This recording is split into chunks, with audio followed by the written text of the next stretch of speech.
Chicago Bulls coach Billy Donovan went on the record during training camp with a declaration that his team's power forward situation could be surprisingly fluid this season, and with just 2 days remaining until his club tips off its 2022-23 campaign against the Miami Heat, that definitely looks to be the case.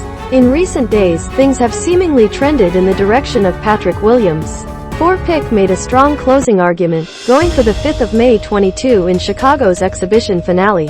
Meanwhile, his biggest challenger, veteran Javonte Green, suffered a hip pointer during practice last Thursday.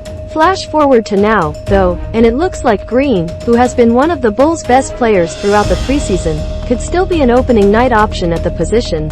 As relayed by NBC Sports Chicago's Casey Johnson, Green was a full participant in practice on Saturday and Monday after having been held out on Friday. Johnson further reported that the baller's hip is no longer an issue. That would suggest he's in line to suit up and play against Jimmy Butler and Co on October 19.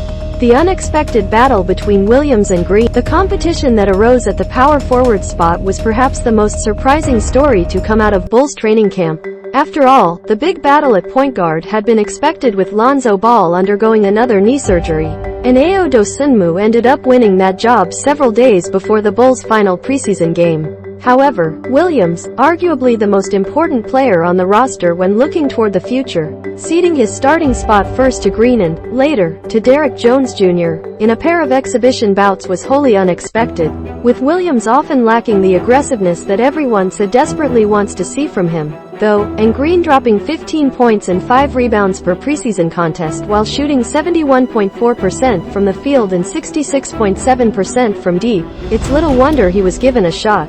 It's also worth noting that the 6'4" Green started in 45 games for the Bulls last season. The majority of those starts did come on the wing, though. The Bulls player who definitely shouldn't start at PF. When Williams went down with a wrist injury last season, it was actually All-Star DeMar DeRozan who picked up a lot of the frontcourt slack.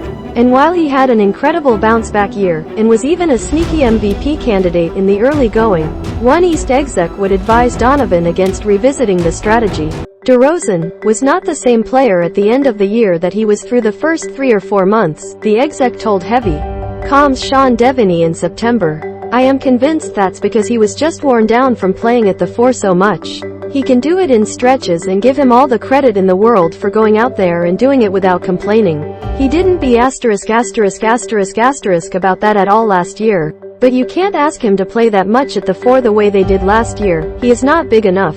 Over his last 20 games, DeRozan posted a ghastly effective field goal percentage of 47.6, and things were even worse on the defensive end. Over that same span, he had the second worst D rating on the team at 120.4. His number checked in at 108.9 through his first 56 games.